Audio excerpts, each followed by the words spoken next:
Ano, Bebang, nakikikuya ka sa mga kuya ko dito? Bebang, ano, dilulo mo? Piling mo? Ano, lahat ng mga kuya ko dito, gusto mo? Kuya mo rin sila? O, dilulo mo sa buhay? Wala eh. Ano, pag kinukuya mo, nababatrip sila sa'yo?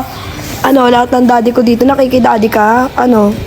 Okay lang naman sa akin, kaso lang nagiging copycat ka na kasi, ano, copycat yan. Wala. Wala sis. Wala sis no. Wala. Ano, Drea? Umiiyak-iyak ka pa sa mga content mo? Anong iniiyak-iyak mo? Anong pinaglalaban mo?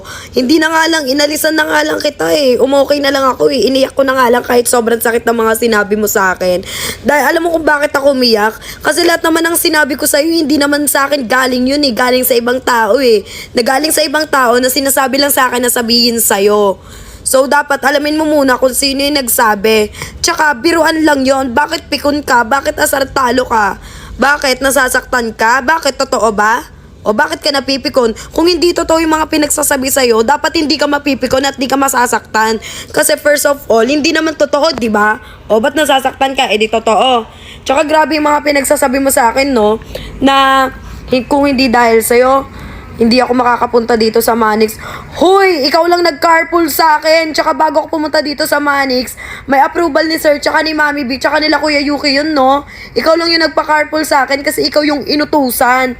Sabihin mo, ikaw yung inutusan na i-carpool ako, hindi yung ikaw yung kung hindi dahil sa'yo, nakapunta ako dyan. Wag mong i-big deal, no? Para kasing pinapamukha mo sa akin na tumanaw pa ako ng utang na loob sa'yo dahil ikaw yung nagpapunta sa akin. Te, ikaw lang yung nagpa-carpool sa akin. Inutusan ka lang. Hindi ikaw yung nagpapunta sa akin. Sila, sir. Kasi may approval nila, sir. Sila, sir, hindi ikaw, masyado kang assuming. Tapos sasabihin mo pa sa akin, kesyo pabalik ka, ay papunta pa lang ako, pabalik ka na. Tapos inaangasa mo na ako na at least ako nakatapak na ako ng TV, ganyan-ganyan. Anong pakialam ko kung nakatapak ka na ng TV? Ano gagawin ko? Kasalanan ko bang hindi pa ako nakakatapak? Soon, hintayin natin, di ba? Hindi yung dinadown mo agad ako pababa. Tsaka anong sinasabi mo, te, na lumalaki yung ulo ko? Na yumayabang na ako. Wow ha? Sino lumalaki ulo kaya sa atin? Ikaw nga nakaakyat ka na ng TV, tapos ako hindi pa, tapos pinagyayabang mo sa akin. Sino? Sino mayabang sa atin? Sino lumalaki ulo sa ating dalawa?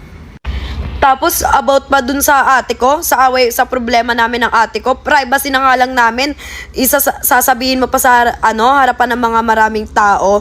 Te, privacy namin yon. Wala kang pakialam kung mag-away kaming dalawang magkapatid dahil problema namin yon. Kaya naming solusyonan yon ng kami lang dalawa. Hindi mo kailangan ipaglantaran dun sa maraming tao. Dahil problema namin yun ng kapatid ko, no?